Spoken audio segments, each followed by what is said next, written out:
Hello বন্ধুরা, তো চলে এসেছি নতুন একটা ভিডিও নিয়ে মুভি রিভিউ বস চ্যানেলে।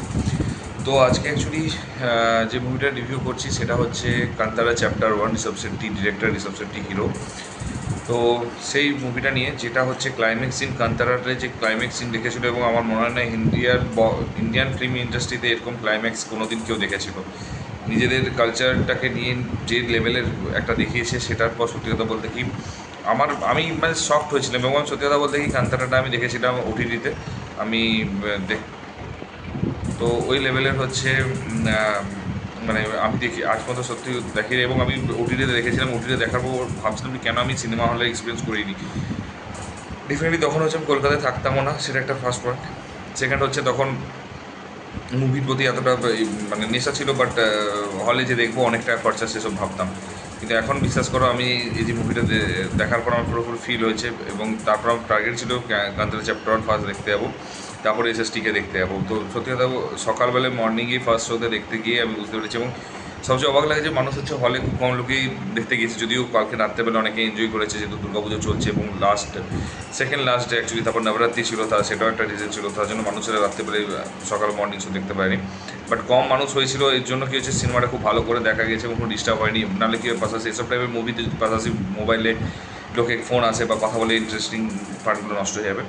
তো ফার্স্টে আমি কীভাবে শুরু করবো জানি না, ফার্স্টে আমি বলি দুটো পার্ট হিসাব করছি। তো ফার্স্ট হাফটা হচ্ছে একটু আমার মনে হচ্ছে একটু লেন্দি লেগেছে। এবং ওইটুকু ফার্স্ট হাফে যে তো ব্যাপারটা হাসি ঠাট্টা মজাক দিয়ে প্রযোজক কেউ বুঝতে পারেনি যে কান্তারার। তখন সবাই হয়তো যদি কেউ যদি ভাবে ফার্স্ট 30 মিনিট 35 মিনিট কেউ যদি ভাবে যে খুব ভালো, মানে ভালো হয়নি, যে বড় ভুল ভাব করছে। এবং ইন্টারভ্যালের আগে যে সিনটা দেখিয়েছে, ইন্টারভ্যাল সিন, সেটাতে ইন্টারেস্টটা জাগিয়েছে। এবং তারপরে তো সেকেন্ড হাফে আমার মনে হয় না এতটা গ্রিপিং, এতটা ইন্টারেস্টিং, এতটা থ্রিলার রয়েছে যে মানুষ হচ্ছে মানে সিট ছেড়ে উঠতে পারবে না অ্যাকচুয়ালি। আর যেটা মানে আনপ্রেডিক্টেবল, মানে কেউ যদি মানুষ ভাবে যে এটা হবে এরপরে, না এটা হয়নি, এটা হচ্ছে মানে এটা হচ্ছে কি মানে এটা হওয়া দরকার ছিল না, এটা পুরো উল্টো, মানে আনপ্রেডিক্টেবল একটা স্টোরি লাইন, যেটা হচ্ছে সত্যি দারুণ লেগেছে। তো সেকেন্ড, তো এখানে হচ্ছে মানে কে ভিলেন আমি যদি বলেও দিই, মানে কেউ বিশ্বাস করবে না। কারণ যাকে ভিলেন দেখানো হয়েছে ট্রেলার, সে কিন্তু মেন ভিলেন না, সে একটা সাইড ভিলেন। এবং আর এটা স্টোরিটা এতটা এতটা নর্মাল, এতটা ছোট, এতটা মানে মানে এতটা সিম্পল, যে অ্যাকচুয়ালি কী নিয়ম থাকে যে রাজার ছেলেরা রাজা হবে, এবং প্রজারা দুঃখে থাকবে, রাজা ভালোতে থাকবে। এবং মানুষের হচ্ছে একটা জঙ্গলের মধ্যে হচ্ছে ব্রহ্মদৈত্য থাকবে। তো সে সে হচ্ছে মানে সে মানে ঘুমিয়ে থাকবে। তো আমরা কী করি, এবং মানে সে আসার আগে আমাদের মানুষ যারা হচ্ছে আমরা, তো আমরা কী করি যে আমাদের আমাদের হচ্ছে লোভ, আমাদের হচ্ছে হিংসা, এসবগুলো এতটা চলে আসে যে তারপরে তাকে মানে এইগুলো দিয়ে সে একটা মানে ঘুমিয়ে থাকা ব্রহ্মদৈত্যকে আমরা হচ্ছে তুলে দিই। এবং সেটাকে এত সুন্দর করে মিনিংফুলভাবে দেখিয়েছে। আমার মানে ব্যাপারটা হচ্ছে এইভাবে যে যে সবার আগে জঙ্গলে একটা ব্রহ্মদৈত্য আছে, এক কিছু যদি ভালো করে বলতে, কিন্তু তার আগে আছে মানুষরা আগে খারাপ করবে, তারপরে হচ্ছে সে ব্রহ্মদৈত্য উঠবে। যে তারা ওয়েট করবে যে কখন হচ্ছে কেউ ওদেরকে বাঁচাতে আসবে, প্রজারা ভাববে, প্রজার পক্ষে থাকবে, এবং তখনই হচ্ছে ব্রহ্মদৈত্যের উৎপত্তি হয়। এবং তারপরেই হচ্ছে সিনেমাটা অ্যাকচুয়ালি এরকম যদি দেখা যায়। তো যাই হোক, তো এখানে হচ্ছে মেন ভিলেন, সেটাও আনএক্সপেক্টেড হয়েছে হঠাৎ করে। তো তারপরে এখানে হচ্ছে ঋষভ শেট্টি। এবং তারপরে যেটা আগে কান্তারাতে আমার অ্যাকচুয়ালি সত্যি কথা বলতে একটি জিনিস খারাপ লেগেছে, সেটা হচ্ছে এর হিরোইনটা ছিল। হিরোইনকে আমার খুব একটা ভালো লাগেনি, বাট এখানে রুকমণি কিন্তু হিরোইনটা কিন্তু আসার পর আমি প্রথমেই বলেছি শিব কার্তিকেয়ানের, যেটা মাদ্রাসি সিনেমাতে বলেছিলাম যে দেখার পর আমার সত্যি কথা বলতে কি রুকমণির প্রতি আলাদা রকম একটা মানে ভালোবাসা চলে এসেছিলো, যে মানুষটার হচ্ছে অ্যাক্টিং এবং ও বিউটি ব্রেন, এবং খুবই আগে যাবে। এবং সেই সেম লেভেলে কিন্তু অ্যাক্টিং লেগেছে, এবং তার চেয়ে বেটার অ্যাক্টিং লেগেছে এইখানে। যদি বাংলাতে আমি যদি বলি এই মুহূর্তে ইদিকা পাল হচ্ছে ওরা তো ফাইনেস্ট অ্যাক্ট্রেস হচ্ছে এই মুহূর্তে, যদি অ্যাক্টিংয়ের লেভেলে দেখতে চাই, কারণ বহুরূপ দেখার পরে মনে হয়েছে, তাহলে এইখানে হচ্ছে কিন্তু রুকমণি যেটা দেখিয়েছে। তো সত্যি কথা বলতে কি এত সুন্দর অ্যাক্টিং, এত সুন্দর ক্লাস লেভেল অ্যাক্টিং করেছে, আমার পার্সোনালি খুব পছন্দ হয়েছে।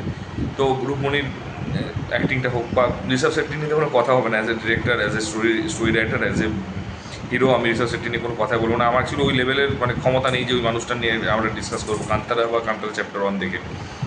তো এখানে যে ক্লাইম্যাক্সটা কেউ যদি দেখে থাকে, ক্লাইম্যাক্সটা হচ্ছে যদি কান্তারা চ্যাপ্টার 1, কান্তারা যদি ক্লাইম্যাক্স দেখে থাকে, তার থেকে 50 গুণ, 100 গুণ, 500 গুণ বেটার, এটুকুই বলবো। যে এতটা হাই লেভেলের ইয়েতে কিন্তু সাবজেক্ট কিন্তু একই, মানে কী বলবো, সাবজেক্টটা কিন্তু একই, যে নিজের রিলিজিয়ানের হচ্ছে লোকাল রিলিজিয়ান নিয়েই কিন্তু দেখিয়েছে। কিন্তু কোনো ভালগার সিন নেই। এবং সবচেয়ে বড় কথা, এখানে আমি ফার্স্ট পার্টে বলছি কমেডি আছে, কমেডিতে কোনো ভালগার নেই। এবং ফ্যামিলিকে সাথে তুমি যাও বিশ্বাস করো, ফ্যামিলির লোকগুলো বা ছেলে আমাকে একটা ভালো সিনেমা দেখিয়েছে, বাংলার যেহেতু বেরিয়েছে, তো আমি ভাবছি বাবা মাকে নিয়ে যাওয়ার প্ল্যান আছে, কারণ এই টাইপের সিনেমা সত্যি খুব রেয়ার বেরোয়। তো এই টাইপের সিনেমাকে আমাকে উচিত যে মানে দেখা ইন্ডিয়ান ফিল্ম ইন্ডাস্ট্রিতে, এবং এরকম ক্লাইম্যাক্স আই থিঙ্ক কেউ দেখেনি। এবং এবং হয়ও নি এরকম, আমার মনে হয় না। ইন্ডিয়ান সিনেমাতে তো ছেড়েই দাও, ফরেন সিনেমাতে তো আমার মনে হয় না যে আমি দেখেছি এই লেভেলের ক্লাইম্যাক্স সিন। তারপরে আসছে মিউজিকে যে কিছু না বলে এক একটা জায়গায় যে শুধু সিনগুলো রয়েছে, সেখানে কোনো কথা না হওয়ার পরও মিউজিক যে লেভেলটা দেখিয়ে দিয়েছে, সেই লেভেলটা খুব মানে বড় বড় সিনেমা, বড় বড় মিউজিক ডিরেক্টরও ভয় পেয়ে যাবে, এতটা হাই লেভেলের মিউজিক, এতটা সুন্দর লেভেলের মিউজিক রয়েছে। তো মিউজিকের অ্যাকশন, তারপরে আসছে অ্যাকশন নিয়ে কোনো কথা হবে না। অ্যাকশনগুলো এত জেনুইন অ্যাকশন এবং এত সুন্দর করে দেখিয়েছে, কোনো ভুলভাল অ্যাকশন কিছুটা ইউজ হতে পারতো, বাট তাও বলবো এতটা সুন্দর অ্যাকশন দেখিয়েছে, মানে আমার মানে ধারণার বাইরে। এবং তারপরে আসছি ইমোশন, এবং এতটা সুন্দরভাবে মানে ইমোশন বলুক বা ডিরেকশন বলুক বা অ্যাক্টিং, তো মানে এত খুব সুন্দর দেখিয়েছে। মানে মানে আমি আমি পার্সোনালি বলছি যে দারুণ করেছে। ক্যামেরা ওয়ার্ক হচ্ছে, ক্যামেরা ওয়ার্কও মানে টপ নচ লেভেলে দেখিয়েছে। যে ভিডিওগুলো ক্যামেরা ওয়ার্ক এবং যে এডিটিংটা হয়েছে, বা যে মানে যে সিনেমাটোগ্রাফিটা ইউজ করেছে, টপ লেভেলের সিনেমাটোগ্রাফি ইউজ করেছে। আমার মনে হয় না যে এর চেয়ে বেটার সিনেমাটোগ্রাফি কেউ মানে আমরা ইন্ডিয়ান সিনেমাতে দেখেছি। এবং এখান থেকে বোঝা যাচ্ছে এখানে 16 কোটি থেকে 120 কোটি বাজেট কী করে গেল, এখানে বোঝা যাচ্ছে।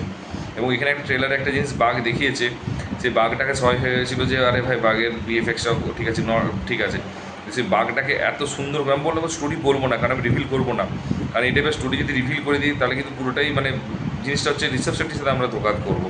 তো বাঘটাকে এত সুন্দর করে ইউটিলাইজ করেছে, স্টোরির মধ্যে ঢুকিয়েছে, এটা না যে ও একটা শুধু সিনে অ্যাকশন করে চলে গেল, ওকে স্টোরির মধ্যে এত সুন্দর করে মিনিংফুলভাবে বানিয়েছে। সত্যি কথা বলতে ওই জিনিসগুলো দেখার মতো, এত ছোটো ছোটো জিনিসগুলোকে এত ছোটো ছোটো জিনিসগুলোকে এত সুন্দর ইউটিলাইজ করেছে না, ফুল ইউটিলাইজ করেছে। মানে আমার পার্সোনালি বলছি যে এরকম খুব কম বাংলা সিনেমা, মানে খুব কম ইন্ডিয়ান সিনেমাতে দেখেছি। আর তারপরে হচ্ছে কেউ, আর সবচেয়ে খারাপ লেগেছে ট্রেলারে অ্যাটলিস্ট যে সিনেমাটা দেখেছি, এই ট্রেলারটায় যদি অ্যাটলিস্ট তার যদি পয়েন্ট মানে 1%ও দেখাতে পারতো, তাহলে অ্যাটলিস্ট বাজটা আজকে যদি, আমি লাস্টে দেখলাম বুক মাই শোতে 70K হচ্ছে পার ঘন্টায় হচ্ছে সিনেমা বুক টিকিট বিক্রি হচ্ছে। আমি লিখে দিতে পারি যদি একটু 1% দেখিয়ে দিত, 70 না হতো 120K হতো। এবং বাকি সব পরে কালকে থেকে হতো সে হলগুলো সিনেমাগুলোকে নামিয়ে দিয়ে আরও নতুন হচ্ছে শো দিত, আমার যেটা মনে হয়েছে। তো এটা করলে বেটার হতো। তো আমি তাতেও ঠিক আছে, ইটস ফাইন, এটাও কম নয়, এটা কিন্তু বিশাল একটা ব্যাপার। আর সিনেমা হিট বা ফ্লপ সেটা বলতে হবে না, আমি এটুকু বলতে উইকেন্ডে হচ্ছে যা বাজেট তার 3 গুণ কামিয়ে নিয়ে বসে থাকবে। কারণ কালকের থেকে আই থিঙ্ক যেটুকু মনে হয় আরও বাকি সিনেমার শো কমবে এবং এটা বাড়বে।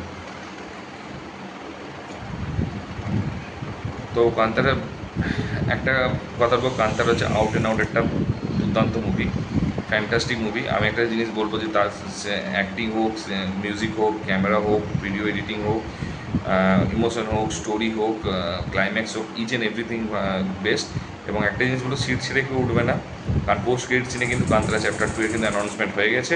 তো পারলে এটা দেখো, আর যদি না দেখে দেখো তাড়াতাড়ি ভালো বুক করে এবং যাও। আর যদি ভিডিওটা ভালো লাগে লাইক শেয়ার কমেন্ট করো।